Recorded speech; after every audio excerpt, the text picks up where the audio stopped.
The rattling of the stagecoach wheels against the dusty trail jolted Tabitha Morgan awake as the hot Arizona sun beat down on the weathered canvas roof. Her hands clutched the crumpled letter that had brought her west a marriage contract arranged by her late father, binding her to a man she'd never met, never corresponded with, never even seen a likeness of.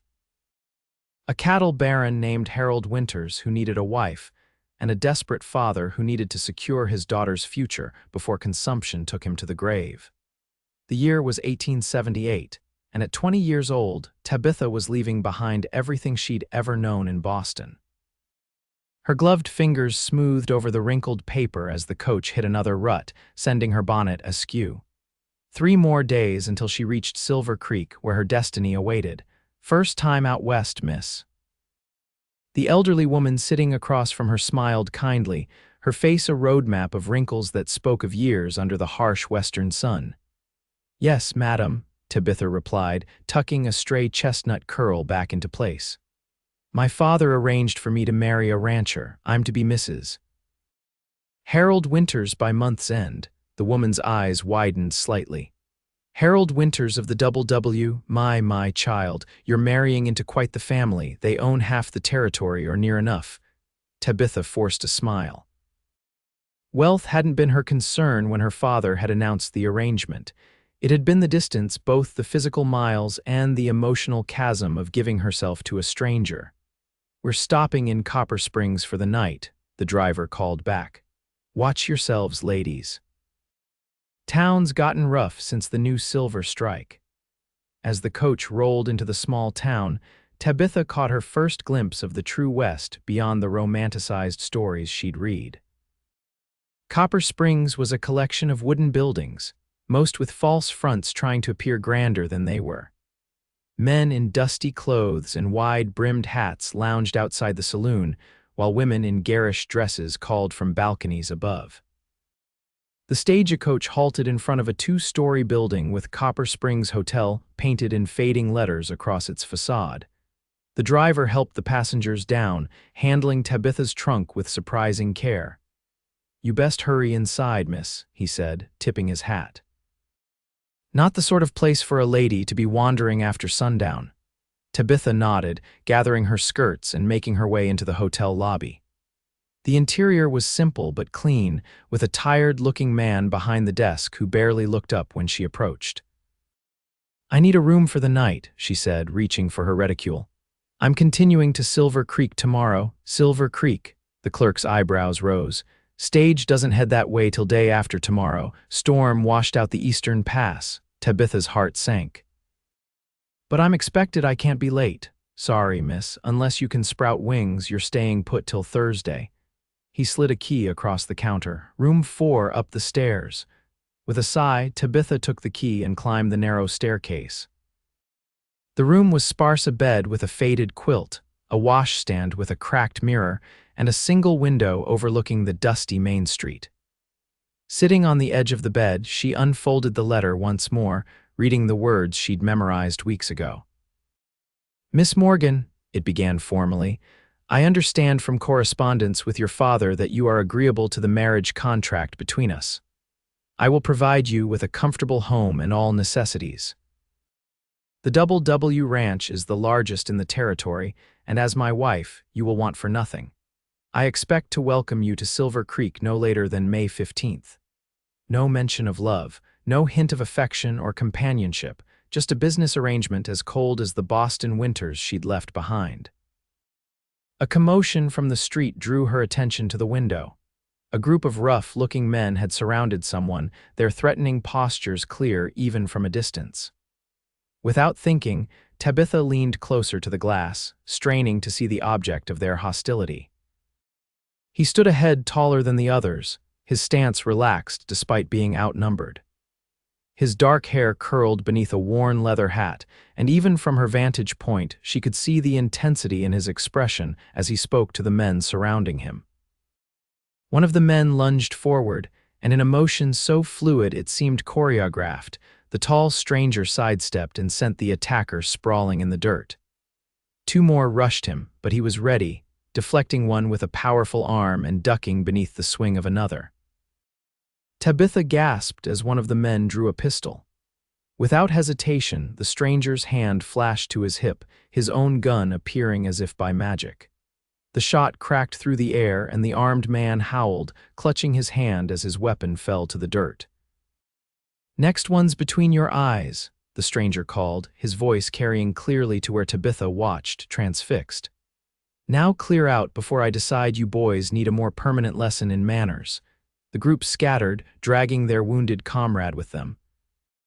The stranger holstered his pistol with a practiced motion, then glanced up directly at Tabitha's window. For a heart-stopping moment, their eyes met across the distance, and Tabitha felt a jolt unlike anything she'd experienced before.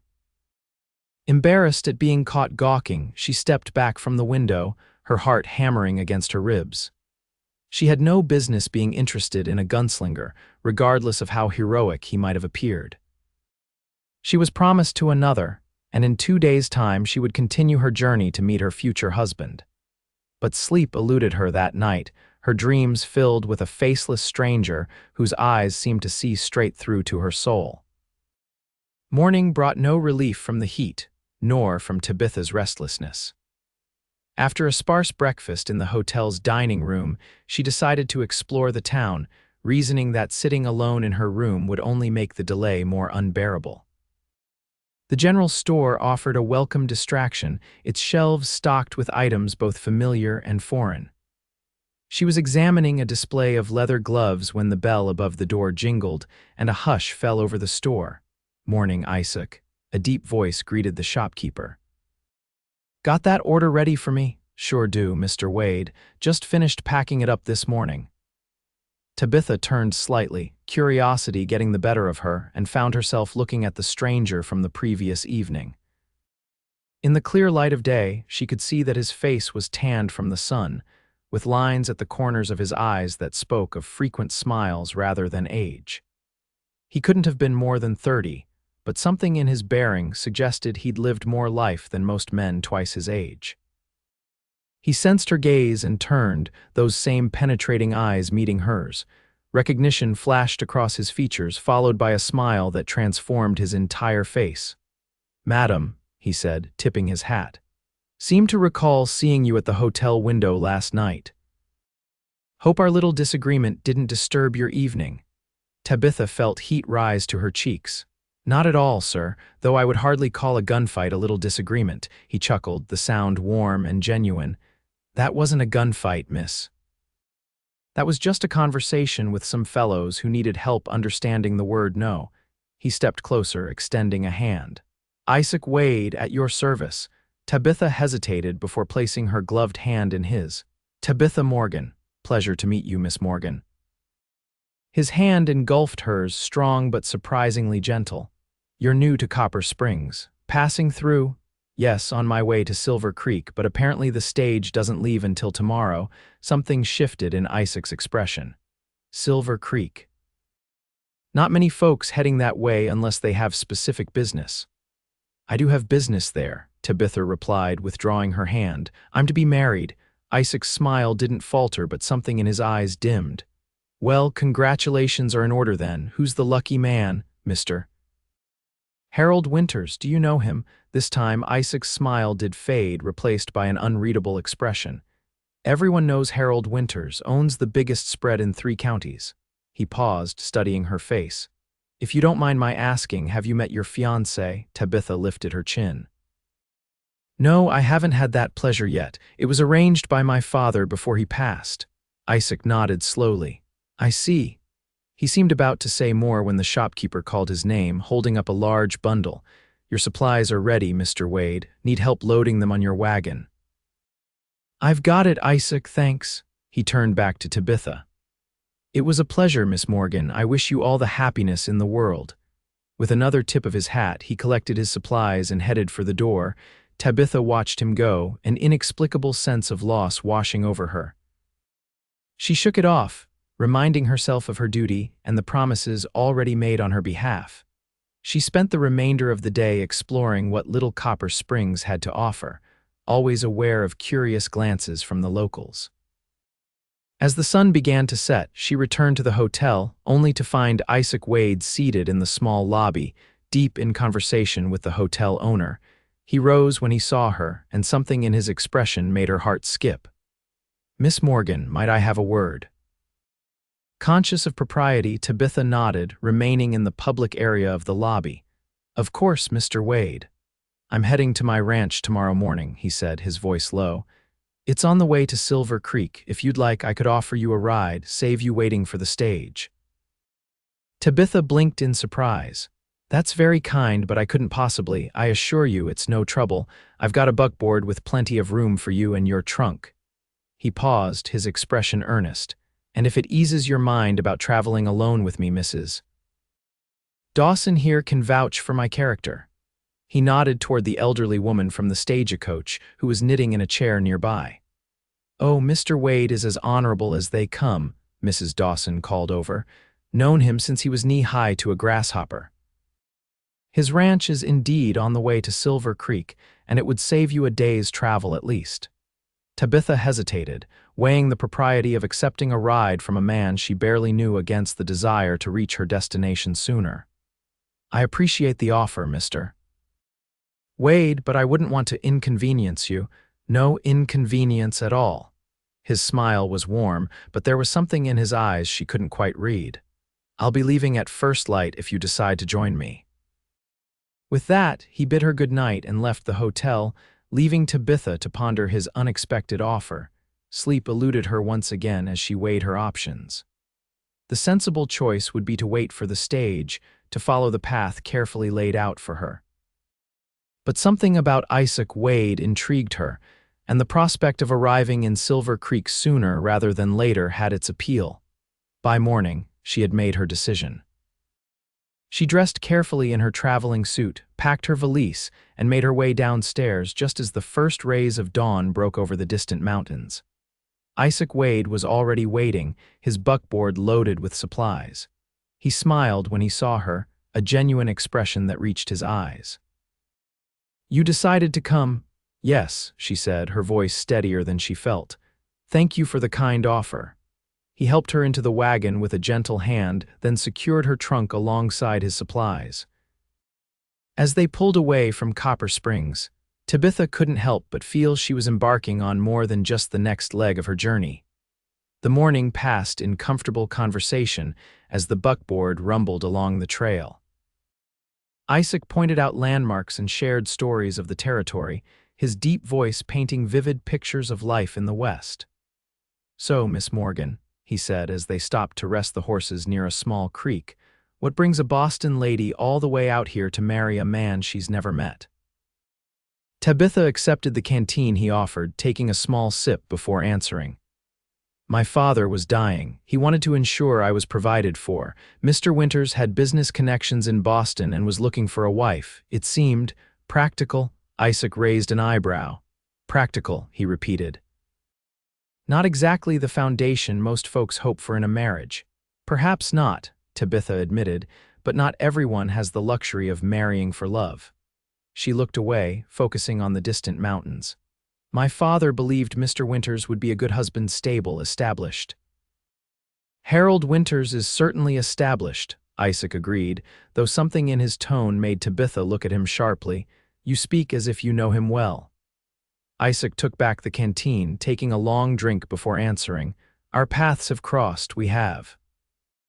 Different views on how things should be done in this territory." Before Tabitha could press for details, a distant rumble drew their attention. Isaac's expression hardened as he scanned the horizon. Riders coming, fast. He helped Tabitha back into the wagon with urgency. "Hold on tight." The buckboard lurched forward as Isaac snapped the reins, urging the horses to a gallop. Tabitha clutched the seat, her heart pounding as she glanced behind them. 5 riders were gaining ground, their intentions clear in the way they pushed their mounts. "Who are they?" She gasped as the wagon hit a rut, nearly throwing her from her seat. "Trouble," Isaac replied grimly, his eyes fixed on the trail ahead. "Some of Winter's men, same ones from town." He glanced at her, his expression apologetic. "I'm afraid they might be after me, not you." A shot rang out, splintering the wood of the wagon just inches from Tabitha's hand. She stifled a scream as Isaac cursed under his breath. "There's a rifle under the seat," he said, his voice steady despite the danger. "Ever fired one before?" "And no," Tabitha stammered, but she reached beneath the seat nonetheless, her fingers closing around the cool metal of the rifle. "No time like the present," Isaac said with a grim smile. "Just point and squeeze the trigger. Aim high, we just need to slow them down."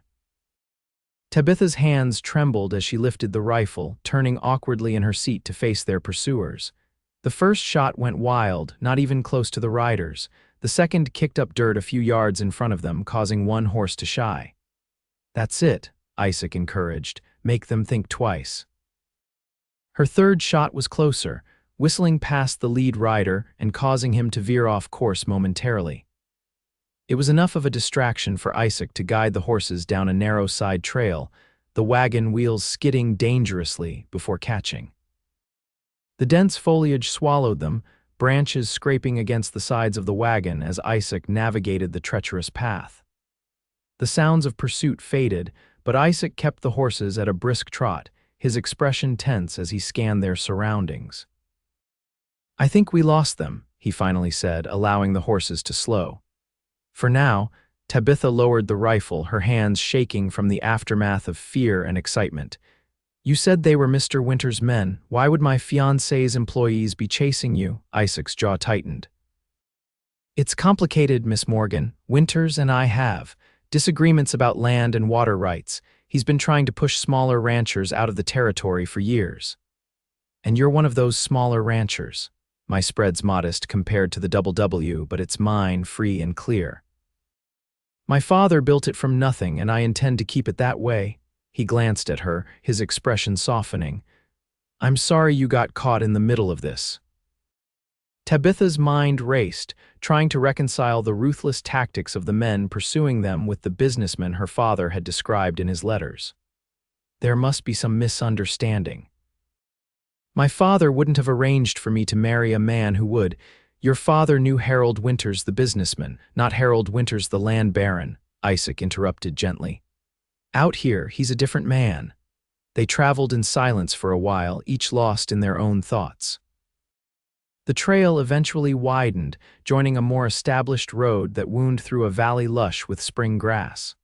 "My ranch is just over that ridge," Isaac said, pointing to a distant hill. "We'll stop there for the night. It's too dangerous to continue to Silver Creek today." Tabitha knew she should protest, that propriety demanded she insist on continuing her journey.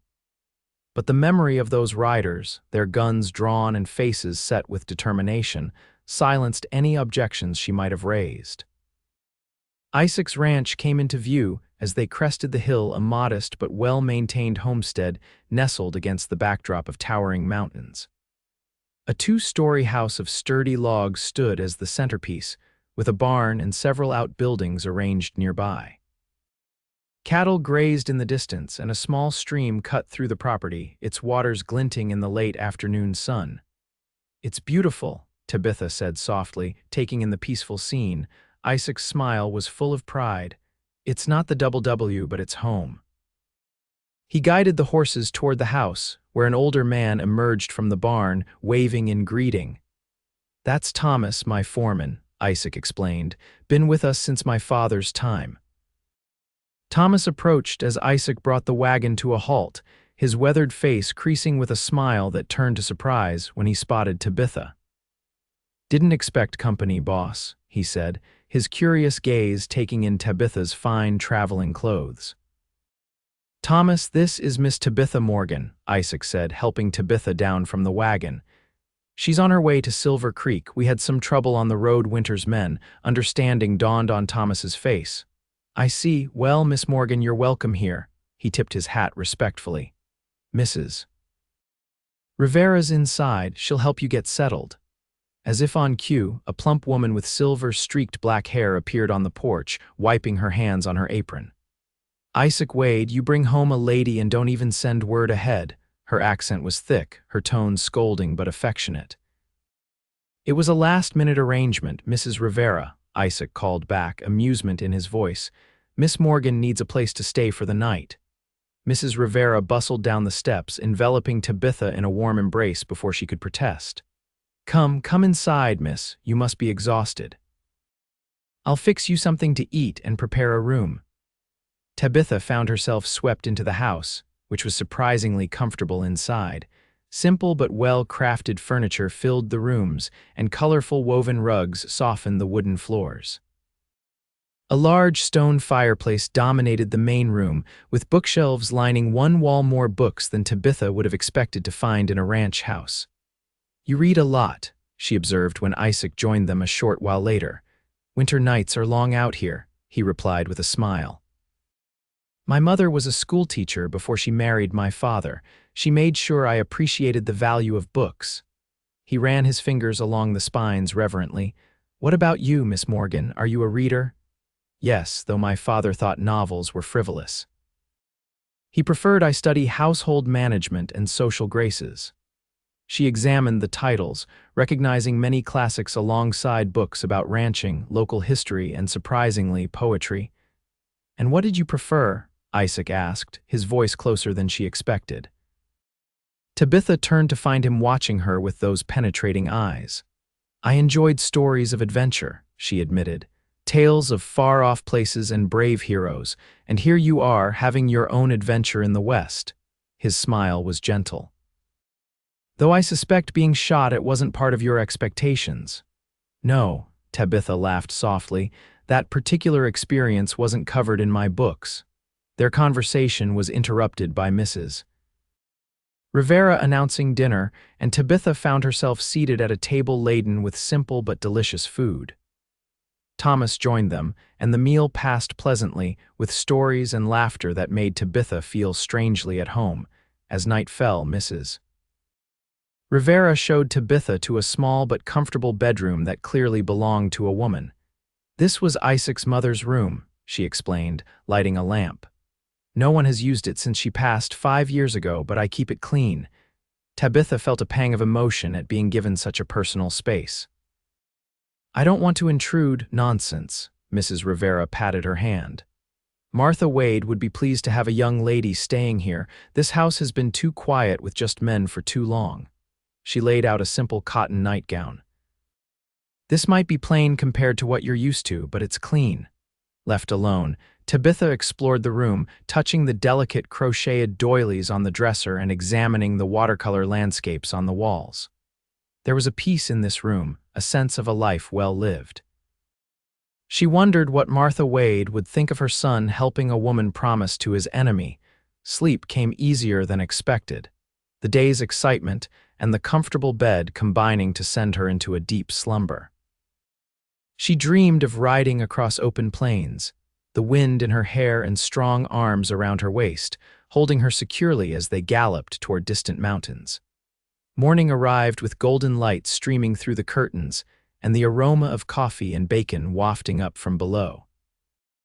Tabitha dressed quickly in her simplest day dress, eager to be downstairs.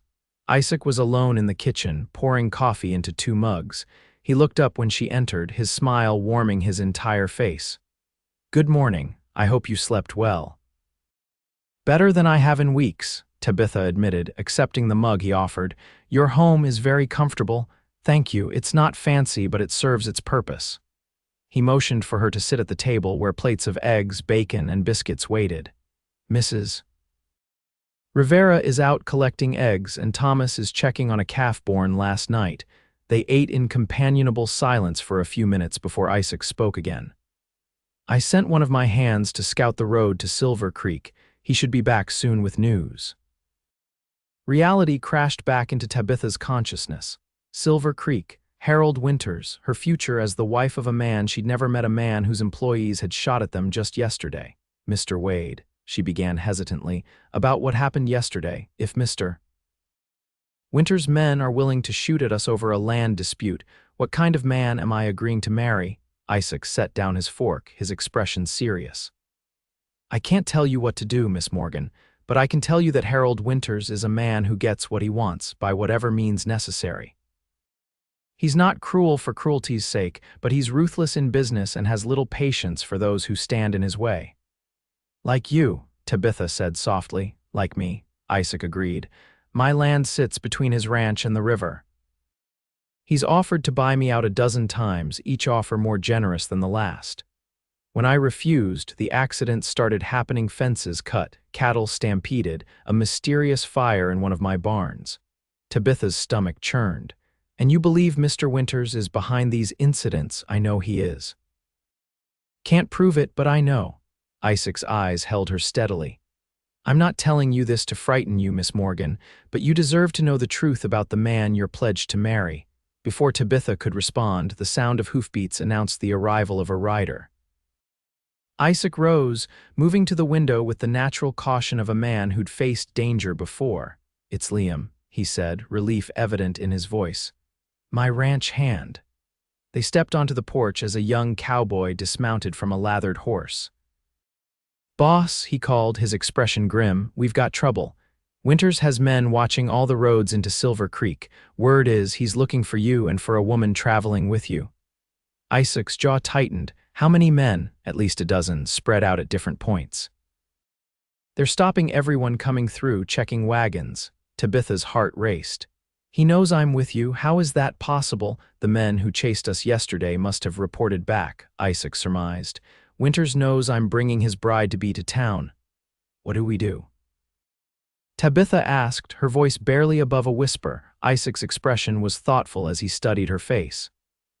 That depends on you, Miss Morgan. Do you still want to go to Silver Creek, to marry Harold Winters? The question hung in the air between them, heavy with implications. Tabitha thought of the contract, of her father's wishes, of the security that marriage to a wealthy rancher would provide.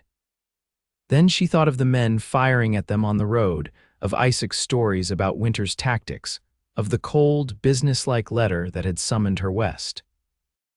I made a promise, she said finally, though her voice lacked conviction. A promise made on your behalf, Isaac pointed out gently. By a father who didn't know the full measure of the man he was giving you to. Tabitha looked away, her gaze falling on the peaceful ranch spread out before them. In just one day, she'd felt more at home here than she had in years in her father's austere Boston house. And Isaac Wade, with his quiet strength and genuine smile, had shown her more consideration than Harold Winters had in all his correspondence. What if? She began, then faltered. What if? Isaac prompted softly. Tabitha gathered her courage, meeting his gaze directly. What if I didn't go to Silver Creek? What would happen then? A spark of something hope perhaps lit Isaac's eyes. Winters would be angry. He might try to find you, or he might simply find another bride. His voice lowered. He wants a wife for appearances, Miss Morgan. Boston society wives are prized out here. They bring Eastern refinement to the frontier. But you're not the only Eastern lady who might be persuaded to marry a wealthy rancher. And if I stayed here? The words were out before Tabitha could reconsider them. Isaac stepped closer, close enough that she could see the flecks of gold in his brown eyes. If you stayed here, you'd be welcome for as long as you wished. No obligations, no contracts, just a safe place while you decide what you truly want. His words offered freedom, a concept so foreign to Tabitha that it momentarily took her breath away. All her life, decisions had been made for her, which school to attend, which social functions were appropriate, which man would become her husband. The possibility of choosing her own path was both terrifying and exhilarating. I need time to think, she said finally. Isaac nodded, understanding in his expression. Take all the time you need. No one will force you to do anything you don't want to do, not here. The day passed in a strange limbo as Tabitha wrestled with her decision. She wandered the ranch, watching the cowboys at work, observing the careful attention Isaac paid to every aspect of his property. He was respected by his men, that much was clear from their interactions. They didn't fear him as they might fear Winters. They followed him out of genuine loyalty. Late in the afternoon, Isaac found her sitting on a fallen log near the stream that bordered his property. He approached slowly, giving her ample opportunity to indicate if she preferred solitude. When she didn't object, he sat beside her, leaving a respectful distance between them.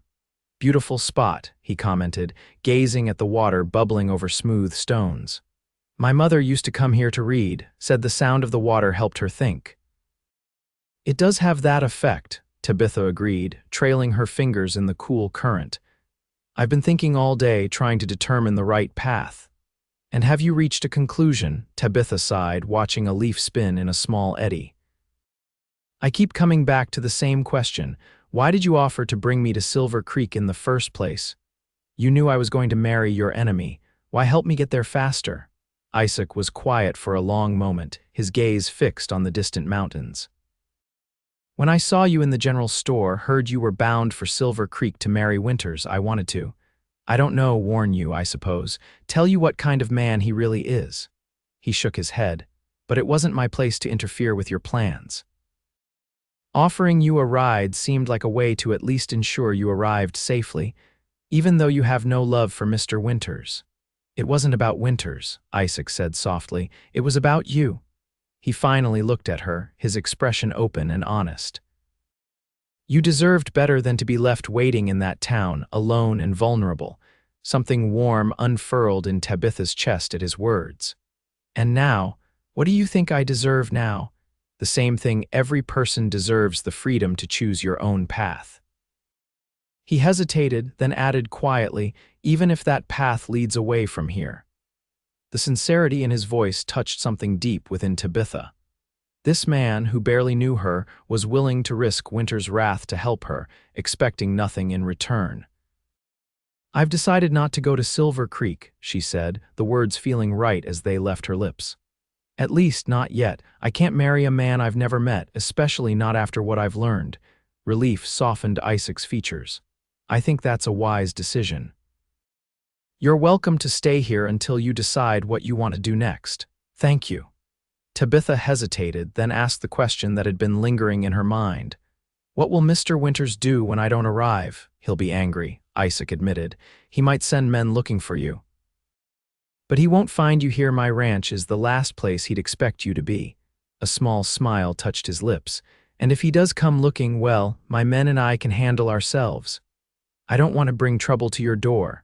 Trouble's been knocking for years, Isaac replied with a shrug. One more reason won't make much difference. They sat in companionable silence as the sun began its descent toward the western horizon, painting the sky in brilliant oranges and pinks. Tabitha felt a strange peace settle over her, as if a weight she hadn't realized she was carrying had been lifted from her shoulders. It's strange, she mused. I've traveled all this way to marry a man I've never met, only to find myself turning away at the last moment. Life rarely follows the paths we expect, Isaac said. My father used to say that the best journeys are the ones that surprise us. Your father sounds like a wise man. He was. Pride and loss mingled in Isaac's voice. He built this ranch from nothing, taught me everything I know about cattle, horses, and being a man of my word. He smiled at a memory. He also taught me that the right woman is worth waiting for, worth fighting for. The way he looked at her when he said those words sent a flutter through Tabitha's stomach. Your mother? Yes, she was a school teacher from St. Louis, came west to teach at the territorial school. My father took one look at her and knew she was the one. His smile turned wistful. Took him 6 months to convince her to even have dinner with him. Another year before she agreed to marry him, but he said she was worth every minute of the wait. They sound like they had a wonderful love story. They did. Isaac stood, offering her his hand. We should head back, Mrs. Rivera will have dinner ready soon, and she gets cross if we're late. Tabitha placed her hand in his, allowing him to help her to her feet. The simple contact sent a current of warmth up her arm, and for a moment, neither of them moved to break the connection. Miss Morgan, Isaac began, his voice low and earnest. Tabitha, she corrected gently. If I'm to stay here, I think we can dispense with such formality. Tabitha, he repeated, the name sounding like a caress in his deep voice. I want you to know that whatever you decide, wherever your path leads, I'll help you get there safely. The sincerity in his eyes made her throat tight with emotion. Thank you, Isaac. Days turned into a week, and Tabitha found herself settling into life at the Wade Ranch with surprising ease. Mrs. Rivera taught her to make tortillas and empanadas, laughing at Tabitha's initial clumsy attempts, but praising her quick learning. Thomas showed her how to identify different plants and their uses, both medicinal and practical, and Isaac. Isaac became her constant companion in the evenings, sharing books from his library, telling stories of growing up on the frontier, listening with genuine interest to her tales of Boston society. "You're not what I expected a Boston lady to be," he commented one evening as they sat on the porch watching the sunset. "Oh, and what did you expect? Someone more delicate, I suppose, helpless," he grinned. "Certainly not someone who'd pick up a rifle during a chase and actually hit what she was aiming at." Tabitha laughed, the sound carried away by the gentle evening breeze. "I surprised myself that day. I'd never even held a gun before." "You're a natural," Isaac said admiringly. "Would you like to learn properly? How to shoot, I mean." The offer startled her. Ladies in Boston didn't learn to handle firearms, but then again, she wasn't in Boston anymore. "I would, actually. It seems a useful skill out here." The next morning found them in a meadow behind the house, Isaac patiently teaching her how to load, aim, and fire his rifle. His hands were gentle as he corrected her stance, his voice steady as he explained the mechanics of the weapon. "Easy breath, squeeze, don't pull," he instructed, standing close behind her, his arms bracketing hers as he helped her aim at a row of cans set on a distant fence. "That's it." The rifle cracked and one of the cans flew into the air. Tabitha lowered the gun, a triumphant smile spreading across her face. "I did it. You're a quick study," Isaac said, his proud smile warming her from the inside out. "Try again." By the end of the hour, Tabitha had hit more targets than she'd missed, and a new confidence hummed through her veins. This was a skill her father would never have approved of, a freedom he would never have allowed.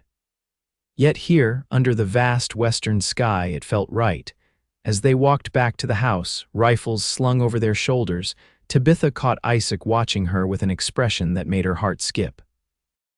"What is it?" she asked. "Just thinking how natural you look here," he replied. "As if you belong." The words stirred something in her chest, a longing, a hope, a possibility she hadn't dared consider until now. "I feel natural here," she admitted, "more myself than I've felt in years." Isaac's smile was warm, but before he could respond, a rider appeared on the ridge, approaching at a gallop. Isaac's posture immediately shifted, alert and protective. "Get to the house," he said, his voice low and urgent. Now, Tabitha hesitated, unwilling to leave him. "Who is it?" "One of Winter's men." I recognized the horse. His expression was grim. "Please, Tabitha, go inside."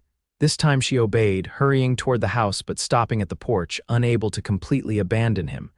From there, she watched as the rider approached, slowing his mount as he neared Isaac. The man was tall and lean, with a weathered face and cold eyes.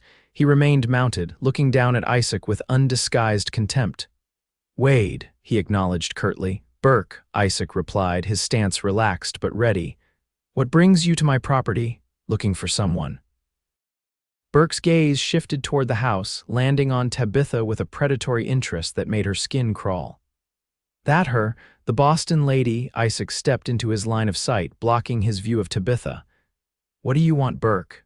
"Mr. Winters sent me to find his missing bride." Burke's thin lips curled into an unpleasant smile. Imagine his surprise when she never arrived in Silver Creek. Then we heard rumors of a lady staying at the Wade Ranch. Quite the coincidence. "No coincidence," Isaac replied evenly. "Miss Morgan decided not to continue to Silver Creek. She's a guest here until she determines her next steps." Burke's laugh was harsh. "That's not how Mr. Winters sees it. He considers this kidnapping. Mr. Winters doesn't own Miss Morgan. She made her own decision, a decision influenced by you, no doubt." Burke's hand rested casually near his holstered pistol. "Mr. Winters wants her brought to Silver Creek today." Isaac's voice remained calm, but Tabitha could see the tension in his shoulders. "That's not going to happen. Miss Morgan isn't property to be claimed. If Winters wants to discuss the matter, he can come himself, unarmed and alone." Burke's eyes narrowed. "You're making a mistake, Wade, a big one." "Wouldn't be the first time," Isaac replied with a tight smile.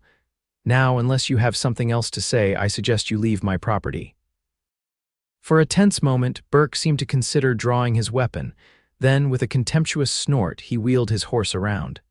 "This isn't over, Wade, not by a long shot."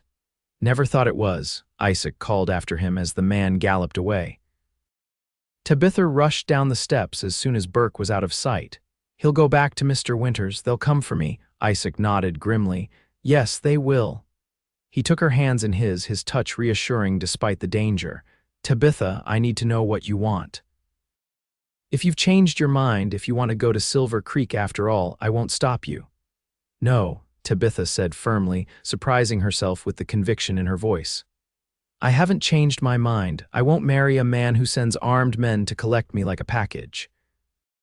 Relief flashed across Isaac's features. "Then we need to prepare. Winters won't take this rejection lightly." The next hours were a flurry of activity as Isaac and his men fortified the ranch. Extra ammunition was distributed, lookouts were posted, and cattle were moved to pastures farther from the house. Thomas and Mrs. Rivera worked efficiently, their actions suggesting this wasn't the first time the ranch had prepared for trouble. As evening approached, Tabitha found Isaac in the barn, checking the saddles on several horses. "What are you doing?" she asked, preparing an escape route just in case. He tightened a cinch, his movements precise and practiced. "If things go badly, Thomas will take you out the back way, through the hills. There's a small cabin up there where you can stay until it's safe." "And you?" Tabitha moved closer, dread pooling in her stomach at the thought of leaving him behind. Isaac straightened, his expression somber. "I'll stay here. This is my home, Tabitha. I won't abandon it." "Then I won't abandon you," she said firmly. "I won't be the reason you fight, only to flee when the fighting starts." "Tabitha, no, Isaac." She stepped forward, closing the distance between them. "I made my choice. I'm staying." Something shifted in Isaac's gaze, a softening, a surrender, a recognition of her determination. Slowly, he reached out, his fingers brushing a strand of hair from her face with a tenderness that made her breath catch. "You are the most remarkable woman I've ever met," he said softly. "From the moment I saw you watching from that hotel window, I knew there was something special about you. But this, your courage, your strength, this is beyond anything I could have imagined." Tabitha leaned into his touch, her heart pounding. "I never thought I had courage until I came here." "Until I met you?" The space between them seemed to disappear as Isaac drew her closer, one hand cradling her face while the other settled at her waist. "Tabitha," he whispered, her name a question and a prayer on his lips. She answered by rising on her tiptoes, closing the final distance between them. His lips met hers in a kiss that started gentle but quickly deepened, years of propriety giving way to a passion Tabitha hadn't known she possessed. His arms wrapped around her, strong and secure as she clung to his shoulders, lost in the sensation of finally being exactly where she belonged. When they parted, both breathless, Isaac rested his forehead against hers. "I've wanted to do that since the moment you agreed to stay. I've wanted you to do that since the moment you offered me a ride from Copper Springs," Tabitha admitted with a smile. Isaac laughed softly, the sound warming her from within. "If I'd known that, I might have been less of a gentleman." "There's still time to be less gentlemanly," Tabitha suggested, surprising herself with her boldness. Isaac's eyes darkened, but before he could respond, a shout from outside shattered the moment. "Riders coming, at least a dozen." Reality crashed back as Isaac's expression hardened into determination. "Stay in the house," he said, pressing a quick, fierce kiss to her lips before striding toward the door. "Isaac," Tabitha called after him, her voice tight with fear. "Be careful." He paused, glancing back with a smile that didn't quite reach his eyes. "Always am." Tabitha followed him out of the barn, ignoring his instructions to stay inside. If these might be their last moments together, she wouldn't spend them hiding. The ranch hands had taken up defensive positions around the property, rifles ready as the group of riders approached. At their head rode a distinguished-looking man in his 50s, his silver hair gleaming in the fading light, his expensive clothes marking him as different from the rough men surrounding him. "Harold Winters," Isaac murmured as Tabitha came to stand beside him on the porch. Finally decided to do his own dirty work. Winters halted his men at the edge of the yard, his cold gaze sweeping over the ranch before settling on Tabitha. Even from a distance, she could feel the calculation in his assessment, as if he were appraising livestock rather than meeting his intended bride. "Miss Morgan," he called, his voice carrying clearly across the space between them. "I've come to escort you to Silver Creek, where we have matters to discuss." Tabitha lifted her chin, stepping forward despite Isaac's protective hand on her arm. "Mr. Winters, I presume, I regret to inform you that there has been a change of plans. I will not be coming to Silver Creek, nor will I be honoring the contract my father arranged." Winters' expression darkened. "I believe you misunderstand the situation, Miss Morgan. The contract is binding. Your father received payment in advance of your arrival." Shock rippled through Tabitha. "Payment? You purchased me?" "I covered your father's considerable debts in exchange for your hand in marriage," Winters clarified, his tone suggesting he found the conversation tedious. "A legally binding arrangement." Tabitha felt as if the ground had shifted beneath her feet. Her father had sold her to pay his debts. The revelation was devastating, yet somehow not entirely surprising. Jonathan Morgan had always valued financial security above all else. Isaac stepped forward, his voice steady. "The lady has made her decision, Winters. Any contract made without her knowledge or consent isn't worth the paper it's written on." Winters' cold gaze shifted to Isaac. "This doesn't concern you, Wade, unless—" His eyes narrowed as he looked between them. "I see, you've decided to steal my bride for yourself. How predictably opportunistic of you." "No one is stealing anyone," Isaac replied evenly. "Miss Morgan is free to make her own choices. And I choose not to marry a man who considers me property to be bought and sold," Tabitha added, finding strength in Isaac's steady presence beside her. Winters' laugh was devoid of humor. How charmingly naive. "Everything and everyone has a price, Miss Morgan. Wade has simply offered you something that temporarily seems more appealing." His gaze hardened. "But consider carefully a life with a small-time rancher who barely keeps his head above water, or the comfort and security I can provide as the most prosperous man in the territory." "There are different kinds of prosperity, Mr. Winters," Tabitha replied, "and different kinds of security. I've found both here, along with something you didn't offer in your contract, respect." Anger flashed across Winters' face, quickly masked by a cold smile. "Very well, if you've made your choice, I won't waste more time trying to persuade you." He turned his horse, signaling to his men. "Wade, you've won this round. Enjoy your prize while you can." The implied threat hung in the air as Winters and his men rode away, disappearing into the gathering dusk. "He's not giving up," Isaac said quietly once they were alone on the porch. "That was too easy." Tabitha nodded, a chill running through her despite the warm evening. "What will he do? I don't know, but whatever it is, we'll face it together." Isaac took her hands in his expression serious. "Tabitha, I need to ask you something, and I want you to answer honestly, without consideration for my feelings." "Of course," she said, her heart racing at the intensity in his eyes. "Are you staying because you truly want to be here with me, or because I seemed the safer choice compared to Winters?" The question caught her off guard, but the answer came without hesitation. "I'm staying because in the short time I've known you, I've felt more alive, more myself than I ever did in Boston. I'm staying because when you look at me, I don't feel like property or a prize, I feel seen." She squeezed his hands. "I'm staying because I'm falling in love with you, Isaac Wade, and the thought of leaving you terrifies me more than anything Harold Winters could threaten." The naked vulnerability in Isaac's expression nearly broke her heart. "I've been falling for you since I saw you in that hotel window," he admitted, his voice rough with emotion. "But I didn't dare hope you might feel the same." "I do," Tabitha whispered, reaching up to touch his face. "I do feel the same." His kiss was tender, a promise and a pledge sealed with the gentle press of his lips against hers. When they parted, Isaac kept her close, his arms around her waist as they watched the first stars appear in the darkening sky. "What happens now?" Tabitha asked, her head resting against his chest, the steady beat of his heart a reassuring rhythm beneath her ear. "Now," Isaac said, pressing a kiss to the top of her head, "we prepare for whatever Winters has planned. And when that's over, if you'll have me, I'd like to court you properly, no arranged marriages, no contracts, just a man asking a woman to consider him worthy of her heart. Tabitha smiled, warmth spreading through her at his words. I'd like that very much. The following days passed in a strange blend of vigilance and joy.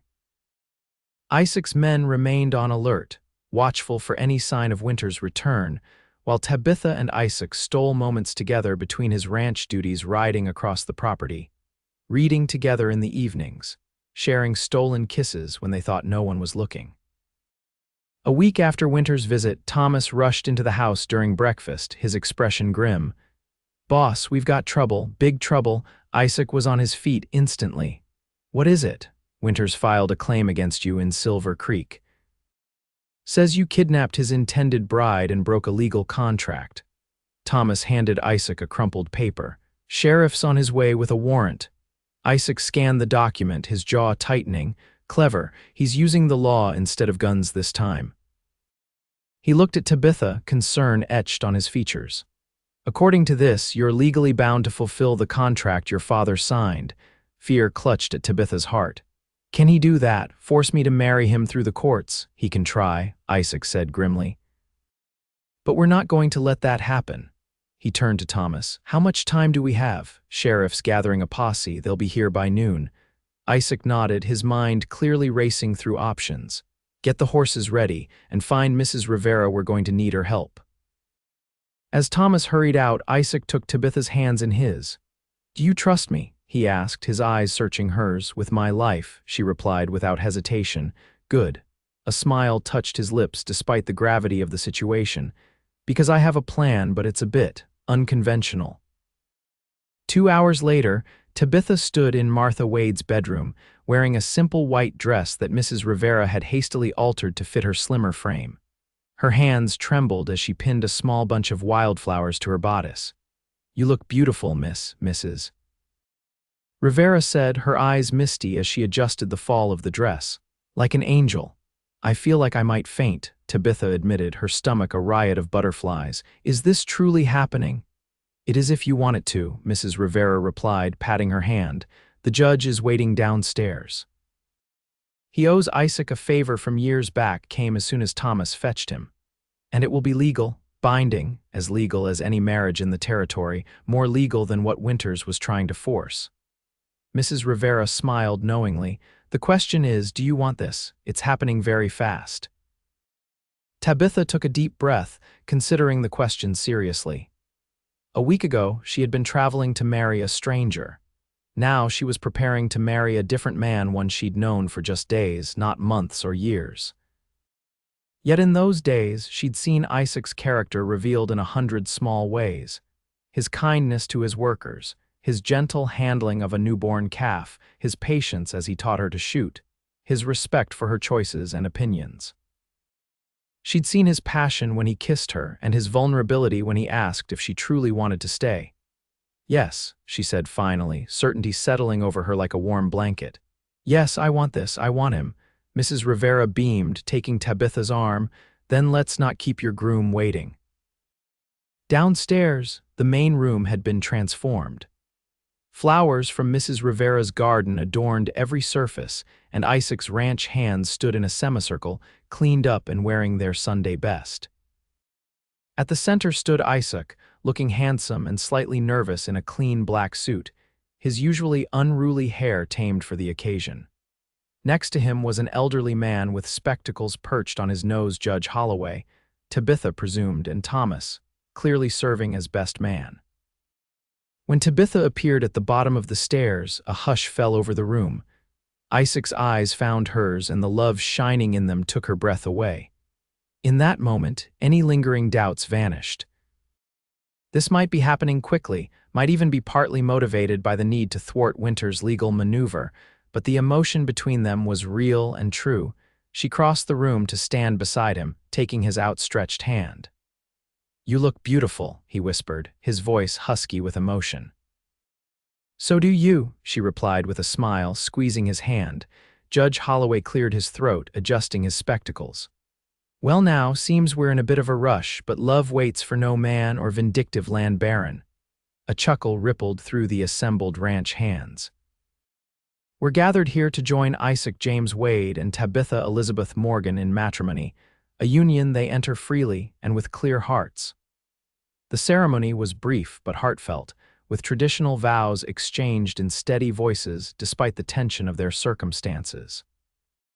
When Judge Holloway pronounced them man and wife, Isaac's kiss was gentle but possessive, a promise of passion to come when they weren't surrounded by smiling onlookers. The celebration that followed was as jubilant as it was hurried, with Mrs. Rivera producing a small cake she'd somehow managed to bake amid the morning's chaos, and Thomas breaking out a bottle of whiskey he'd been saving for a special occasion. It was during this impromptu reception that the lookout's warning came. "Riders approaching, sheriff's posse." Isaac squeezed Tabitha's hand reassuringly. "Perfect timing," he murmured. "Ready to meet your first official visitors as Mrs. Wade." The confidence in his voice steadied her nerves. "Ready." They stepped onto the porch together, hand in hand, as the sheriff and his posse rode into the yard.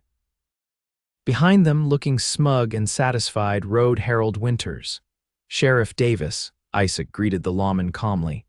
"What brings you to my ranch on this fine day?" The sheriff, a weathered man with a thick mustache, looked uncomfortable as he dismounted. "Got a warrant here, Wade." "For the return of Miss Tabitha Morgan to Mr. Winters, as per a legal contract." His eyes narrowed as he took in their formal attire and the celebration visible through the open door behind them. "What's going on here?" "A wedding, Sheriff," Isaac replied with a smile. "My wedding, to be precise." He turned to Tabitha with unmistakable pride. "Allow me to introduce my wife, Mrs. Tabitha Wade." Shock registered on the sheriff's face, quickly followed by understanding. Behind him, Winters' expression contorted with fury.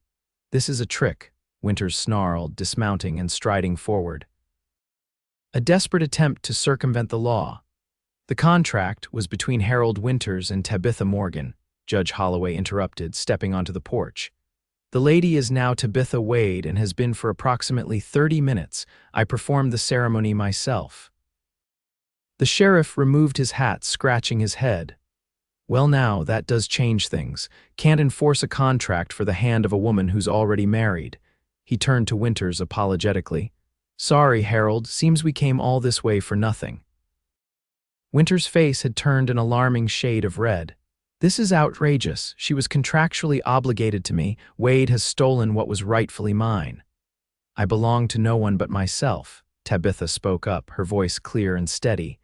"And I chose to marry Isaac Wade of my own free will." "It's true, Sheriff," Judge Holloway confirmed. "I questioned the lady thoroughly before performing the ceremony. She entered this marriage with full consent and clear understanding." Winters turned to the sheriff, desperation edging his voice. "Davis, you can't let them get away with this." "The contract is null and void," the sheriff interrupted firmly. "The lady is married, legal and proper. Nothing to be done about it now." He replaced his hat, nodding to Isaac and Tabitha. "Congratulations on your nuptials. Sorry to have interrupted the festivities." Winters stood rigid with fury as the sheriff and his men prepared to leave. "This isn't over, Wade," he hissed. "You've made an enemy you can't afford." "Been your enemy for years, Winters," Isaac replied evenly. "Nothing new there. But if you're smart, you'll accept that you've lost this particular battle and move on." For a moment, it seemed Winters might lunge at Isaac, his hand twitching toward his gun. Then, with a visible effort, he mastered himself, his face settling into a cold mask. "Enjoy your victory while it lasts." With that, he mounted his horse and rode away without waiting for the sheriff's posse. As the dust settled in their wake, Tabitha leaned against Isaac's side, relief washing through her. "Is it truly over?" Isaac wrapped an arm around her waist, drawing her closer. "With Winters?" "Probably not entirely. He's not a man who forgives easily." He pressed a kiss to her temple. "But the immediate danger has passed. You're safe legally and otherwise." Tabitha turned in his embrace, looking up at him with sudden uncertainty. "We're married," she said, the reality of it finally sinking in. "We barely know each other, and we're married." Isaac's expression softened, his hands gentle as they framed her face. "We have a lifetime to learn everything there is to know about each other." And if, in that process, you discover you've made a mistake, I'll set you free." His eyes held hers, sincere and vulnerable. "I want you as my wife, Tabitha, but only if it's what you truly want too." The depth of love in his gaze made her heart swell. This man, who had risked everything to protect her, was now offering her freedom even as he pledged his life to hers. In that moment, Tabitha knew with absolute certainty that she had made the right choice. "It is what I want," she whispered, rising on her tiptoes to kiss him softly. "It's all I want." The months that followed were the happiest of Tabitha's life. Spring melted into summer, and the Wade Ranch thrived under their combined care. Isaac taught her to ride like a true Westerner, and she brought her Eastern education to the ranch books, discovering a talent for business that complemented Isaac's practical knowledge of ranching. Winters kept his distance, though occasionally they heard rumors of his continued bitterness. Some of his men left his employ, tired of his increasingly erratic behavior, and a few even came to work for Isaac, drawn by his fair treatment and honest dealings. As autumn painted the surrounding hills in gold and crimson, Tabitha and Isaac sat on their porch swing, watching the sunset. Her head rested on his shoulder, his arm around her waist, their bodies fitting together as naturally as if they'd been designed as two halves of a whole. "Happy?" Isaac asked, pressing a kiss to her hair. "Completely," Tabitha replied, snuggling closer against the evening chill. "Are you?" "More than I ever thought possible." His hand moved to rest on her stomach, which had just begun to show the slightest curve. "All three of us."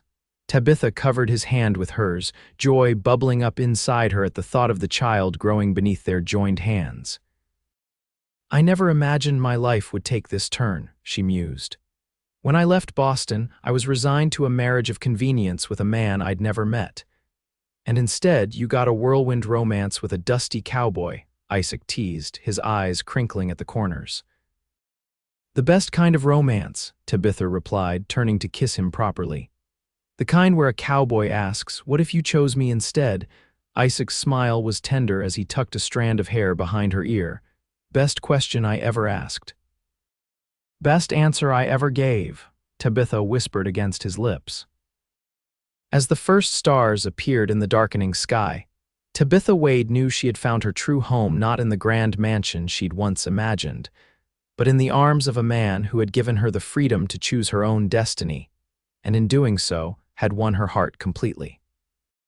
Spring arrived with a chorus of new life calves in the pastures, wildflowers dotting the hillsides, and the strong, healthy cries of James Thomas Wade, born on a clear April morning with Mrs. Rivera serving as midwife and Isaac pacing the porch until the first wail of his son sent him rushing inside. Now, as summer approached, Tabitha sat in the rocking chair Isaac had crafted for her, nursing their 2-month-old son while watching her husband mend a fence near the house, his movements strong and sure in the morning light. "Your papa is the handsomest man in the territory," she whispered to little James, who gazed up at her with eyes already showing hints of his father's warm brown. "And the best man I've ever known." The sound of approaching hoofbeats drew her attention to the road, where a lone rider approached at an unhurried pace. Tabitha recognized the sheriff's distinctive silhouette and called to Isaac, who straightened, waving in greeting as Sheriff Davis dismounted. "Morning, Wade," the sheriff called, tipping his hat to Tabitha. "Mrs. Wade, fine-looking boy you've got there." "Thank you, Sheriff," Tabitha replied, adjusting her shawl to cover herself and the nursing baby. "What brings you all this way?" The sheriff accepted the cup of water Isaac offered him, taking a long drink before answering. "Thought you should know Harold Winters is dead." Isaac's eyebrows rose in surprise. "Dead? How?" Hart gave out, according to the doctor. "Found him at his desk yesterday morning." The sheriff shook his head. "Been drinking heavily these past months, by all accounts, running the double W into the ground." Tabitha felt a complex mixture of emotions: relief that the threat Winters represented was finally gone, but a certain sadness for a life that had ended in such bitterness. "What will happen to his ranch? That's the other reason I'm here," the sheriff said, his expression turning curious. Seems Winters had no family to speak of. His will left everything to his intended bride, Tabitha Morgan, or her heirs. Shock rendered Tabitha momentarily speechless. Isaac frowned, stepping closer protectively. That can't be right. The man hated us both. Lawyer says the will was written before you two married, never updated it afterward. The sheriff shrugged. Legal folks in Silver Creek are sorting through it, but as it stands, Mrs. Wade here is the owner of the Double W Ranch and everything that goes with it. Tabitha looked down at her son, then up at Isaac, seeing her own bewilderment reflected in his eyes. I don't want it, she said softly, not after everything. Isaac knelt beside her chair, taking her free hand in his.